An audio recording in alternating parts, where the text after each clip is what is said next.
e don still set between Seun Akínbálóyè of Channels Television and Tinubu. Now, Seun has sent a strong message to President Tinubu, and in this one, he was so clear and direct, and he told Tinubu categorically clear that time is no longer on his side, that he should do whatever he needs to do to get this country going, because people are seriously running out of patience. In fact, he was even saying, where is that light at the end of this tunnel? Because we are not seeing any trace of this light.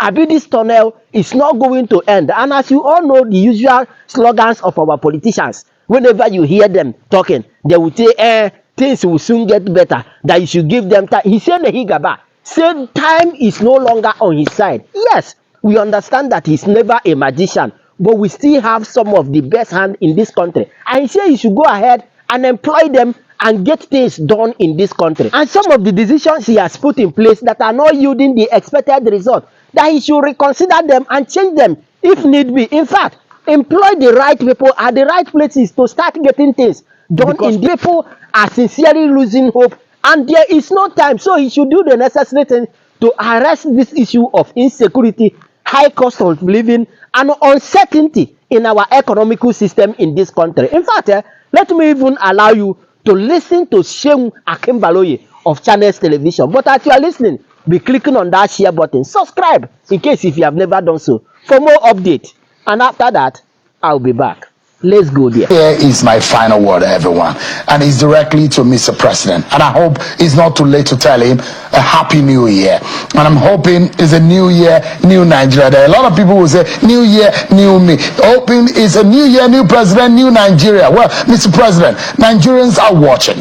They are counting the months, the weeks, and the days, and in 4 short months, your administration will enter its second year, a pivotal milestone where patience gives way to accountability. You campaign on the promises of renewed hope, better security, abundant food supply, and policies that should lift millions from hardship and poverty. Yet, after a year marred by soaring tariffs, crippling energy costs, and dwindling purchasing power, millions of Nigerians are grappling with unprecedented hardship. The question that echoes across the land is, where is the light at the end of the tunnel?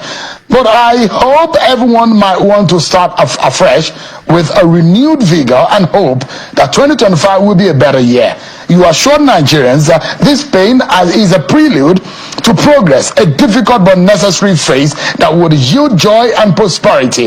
And Nigerians, resilient as ever, they've kept faith with you and in your words. But faith, Mr. President, is not infinite. Time is your most fleeting asset, and it is slipping away. As you approach the halfway mark of your 4-year term, it is clear the clock is not on your side any longer. The policies you've introduced require visible results. The people demand proof that their sacrifices will not be in vain.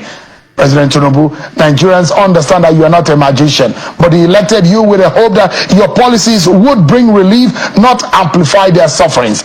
Today, they are grappling with soaring inflation driven by the removal of fuel subsidies, skyrocketing food prices that have left over 30 million citizens at risk of hunger, and a naira devaluation that has crippled purchasing power.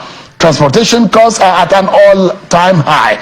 Businesses are struggling under regulatory uncertainties, and public outrage is mounting over government spending on luxury items while many live in abject poverty.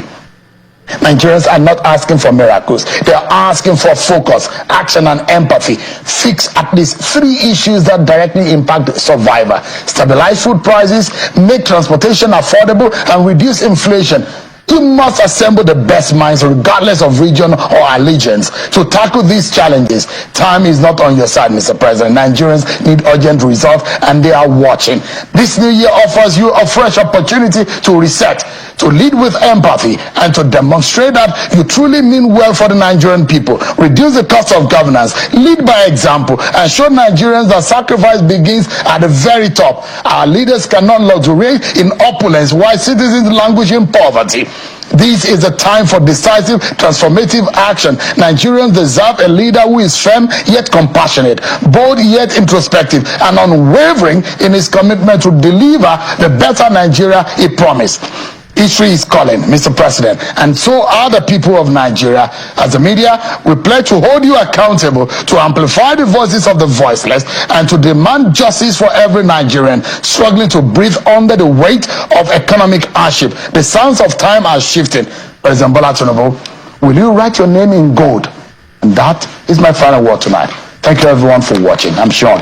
The point now, that was what Seun told Mr. President. As you all know that most of these journalists has come under Nigerian serious criticism because people are angry that most times when these our politicians come under their platform, that they don't usually ask them those important questions that Nigerians has been yearning for. Instead of it, they will just cut things. I don't know if it is fear or something. But Seun on his own has dropped those Microsoft words for Mr. President. Now, do you think that Tinubu and his team will ever consider this message, or they will just sweep it under the carpet? Share your thought with me on the comment section. And of course, you know the vibe now. Click on that subscribe button. Share for more updates. Because like this, listen to this one, get your passport, dust them, keep them. Make sure your passport is up to date for a certain reason now. Now, this country, as we dey like this now, the people we suppose they cry the most are laughing, which are the people where they on the poor side. This country, we are suffering from what you call collective depression. Everybody is depressed, but they don't want to talk. Now, why are they fear? We say the rich is no longer rich in Nigeria. Even the rich is now lower middle class. And the day that pot, the day that cup go fail, the day that whole pot where they boil with anger now, maybe government do something where go tip that balance off. What you see in this country will be a complete mess. Because that day, you're not going to be even poor against government. It will be poor against poor against rich, middle class against, then everybody against government. Everything, it will just be complete chaos. Because tell me why a cup of rice, foreign rice is 800, local rice is 500. A cup of rice. Tell me why. It doesn't make sense. Tell me why electricity bills estimated billing is now heading to 200,000. Now, if you are rich in Nigeria, no, get as rich as you rich be. Whether you be chief priest or you be Bonner boy, rich as you rich be, you are spending at least. Of course, if you are Bonner boy there, man, you spend more. But if you're just rich, maybe you have less than 100 million in your account.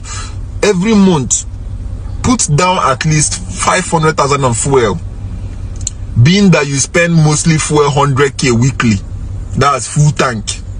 Put down 500k on fuel. Please, every month, put down at least 400,000 naira on feeding your family. That is if you are just cooking food of 15,000 naira every day, which is impossible. We know that to cook 3 square meal in a house, you can't tell me you're cooking food of 335 in a day or 4,000 per meal. To buy what you cook, maybe to cook good rice, you will spend at least 20,000 just one meal. So I'm just saying 500,000. Let's just be on the modest side in a month for feeding, but we know that it will at least reach 1 million. Just these two expenses, or minus bills, minus NEPA bill, minus any other thing, sundries, tissue paper, a myriad of bills. Just these two is 1.5 million every single month. Just these two. If you start adding a marriage of bills, there is no month you won't end up spending at least 4 million naira. How the hell are the poor people in Nigeria surviving? I have no idea. I legit have no idea. How are they surviving? It tells you something. Say they vex. Me too. Are they vex? It tells you say they are vexing. No matter you are seeing them, you think you are deceiving them with comedy. Bro, the day you go set. I go run. Everybody will run. Everybody. Even if you serve the puppets, they run. They run. You understand? They run. The day you go set. Bro, hunger is a very dangerous thing. Hey.